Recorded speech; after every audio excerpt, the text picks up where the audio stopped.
네, 바벨론이라는 그 제국이 당시 최강대국이었는데 그 왕들은 자신들의 형통함이 우상의 힘에 있다. 그러니까 그들이 섬기는 신이죠. 그들의 섬기는 신에게 있다. 근데 그것이 하나님에게는 우상이고 그냥 쇳덩어리, 나무덩어리에 불과하지 않은 것들이었습니다. 근데 하나님이 그들은 그런 우상 때문에, 자신들이 섬기는 신들 때문에 형통하고 어떤 전쟁을 치르든지 자신들은 형통한다, 정복한다 라고 그렇게 믿었습니다. 근데 하나님께서 이제 어느 때가 되니까 그들의 권세를 이제 물리시는 거죠. 너희들이 어떤 존재인지 이제 한번 봐라. 그래서 그들에게서, 바벨론이라는 제국에서 권세를 취하시니까 어떻게 되냐면, 그게 이제 1절의 내용입니다. 벨은 엎드러졌고 느보는 구부러졌도다. 그들의 우상들은 짐승과 가축에게 실렸으니 너희가 떠매고 다니던 그것들이 피곤한 짐승의 무거운 짐이 되었도다. 그것이 한 제국을 형통하게 하기는커녕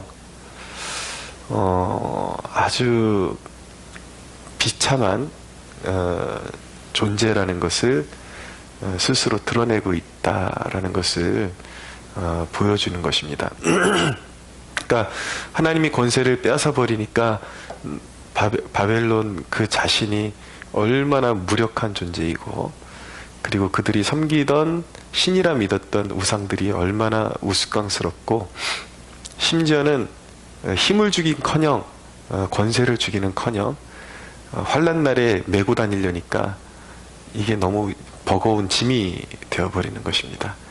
그래서 얼마나 그 우상의 가치 없음을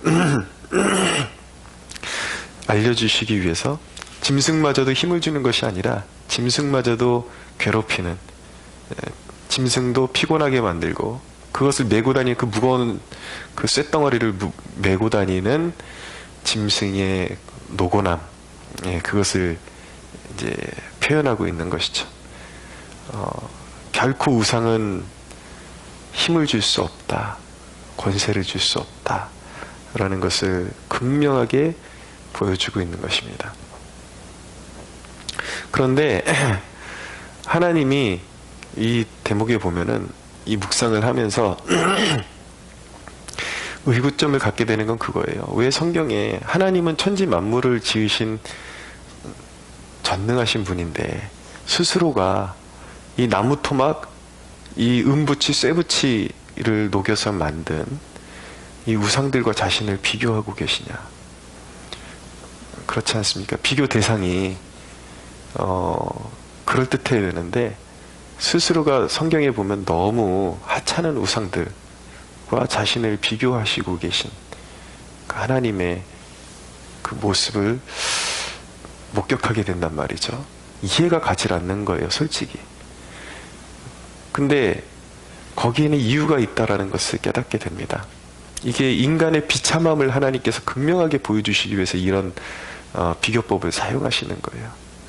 인간이 섬기는 것이, 인간이 스스로 섬기고 자기의 인생을 맡겨버리는 것이 얼마나 허무하고 가치 없는 것들에 자기 인생을 맡겨버리고 신이라고 믿고 있는지 하나님이 자신을 낮추시면서까지도 한번 보라는 거죠.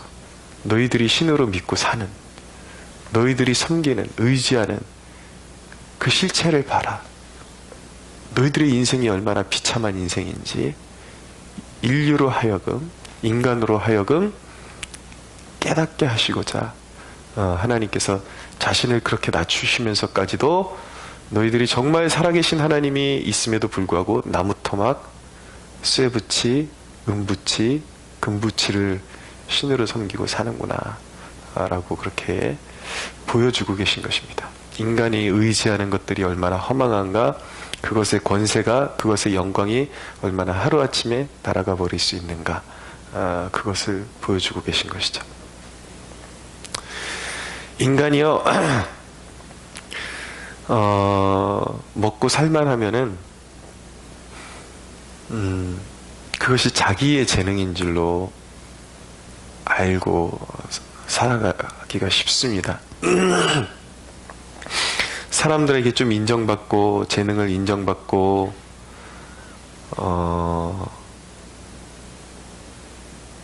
자기에게 뭔가 좀 특출난 게 있거나 아니면 혼자의 힘으로 살아갈 수 있다. 먹고 살만하면 결코 하나님께로 돌아오지를 않습니다. 근데 자기 자신이 얼마나 허망한 존재인지 우상이 무엇입니까, 여러분? 꼭 쇠를 부어 만들고 은을 부어 만들고 금부치를 녹여서 만들어야 우상인가? 오늘날의 이 우상은 영적으로 우리 안에 자리 잡고 인간의 내면에 자리 잡고 있는 것이죠. 그러니까 자기를 살만하게 만들어버리는 것. 그 삶의 동기, 원동력. 사람들의 원동력이 무엇입니까? 자기 스스로의 힘을 원동력으로 삼고 사는 거죠. 사실은 하나님을 찾지 않는 모든 인간의 내면에는 신이 있습니다. 우상이 있습니다. 그것이 자기의 재능일 수도 있고 돈벌이일 수도 있고 또 어떤 사람을 믿고 따르는 것일 수도 있고 어쨌든 그 무엇이든 간에 그것들 때문에 잘 된다고 생각하는 거죠. 굳이 하나님이 없어도 나는 하나님 도움이 없이도 사회생활 잘하고 살만하다라고 생각하는 것. 그 내면의 그 삶의 동기는 무엇입니까? 사실은 그것이 우상인 거예요. 스스로가 우상일 수도 있고 자기의 재능이 우상일 수도 있고 주변 사람이 우상일 수도 있는 것이죠. 근데 인간이 반드시 깨달아야 되는 것은 무엇이냐면 하나님이 아닌 다른 대상을 신으로 삼고 사는 인간 그 존재가 얼마나 하찮은 존재인지 하나님이 그 인생 가운데 허락하신 분복과 영광을 다시 취하실 때에 그 스스로가 얼마나 하찮은 존재이고 힘이 없는 존재이고 죽음 앞에서 무기력한 존재인지 깨닫는 그 순간에는 이미 회개의 기회를 잃어버린 비참한 순간일 수도 있다라는 것을 빨리 깨닫는 것이 사람이 누릴 수 있는 복 중의 복이고 최고의 지혜임을 깨닫기를 원하는 것입니다. 그러니까 사람이 지금 내가 살아가는 이 순간이 내가 아무것도 아닌 피조물임을 깨닫는 순간이고 내가 돌아가야 할 나의 본향이 있는 존재라는 것을 깨닫는 것, 그것이 얼마나 중요한지요. 하나님께서 그대로 살게끔 방치해 두시다가 그 영광을 취하는 그날에는 이제는 영원한 심판 외에는 기다리고 있는 것이 없는 것입니다. 그러므로 우리 설교자들의 사명은 한 인생에게, 사람들에게 그런 날이 다가오기 전에, 그런 비참한 날이 다가오기 전에 그 영광을 빼앗기고 내가 진짜 이렇게 하찮은 존재였구나, 아무것도 아닌 존재였구나, 나는 멸망의 길로 가는구나, 그렇게 슬피 울며 이를 갈기 전에 회개의 기회를 촉구하는 것이 바로 설교자가 하는 일입니다. 지금도 인생의 기회가 누군가에게는 선포되고 있는 것이죠. 비록 이 아침에 이 공간에는 아주 소수의 사람들이 모였지만 또 우연찮게 영상을 보고 접하는 사람들도 있을 줄로 압니다. 우리 모두가 깨달아야 되는 것은 무엇이냐면 우리 인생은 그렇게 길지 않습니다. 그리고 우리 스스로는, 인간 스스로는 사실은 그렇게 강한 존재가 아닙니다. 그리고 지금 살만하다 하는 그 영광, 인간에게 부여된 그 하나님의 영광에는 비할 수 없지만 잠시라도 허락된 영광과 영화가 있다면 그것은 반드시 언젠가 빼앗기는 날이 오는데 그날에는 더 이상 회개할 수 없을 수도 있다라는 것을 깨닫고, 지금 내가 아무것도 아닌 것을 깨닫고 내게 주신 모든 것들이 우상이나 내가 섬기는 헛된 신들, 세상, 내 자신으로부터 임한 것이 아니라 우리를 지으신, 천지를 지으신 하나님으로부터 우리에게 잠시 부여된 것이라는 것을 깨닫고 헛된 우상을 버리고 하나님이 지금이라도 요청하시는 것은, 도전하시는 것은 모든 헛된 우상을 버리고 생명을 주고, 하나님은 우상과 전혀 다른 분입니다.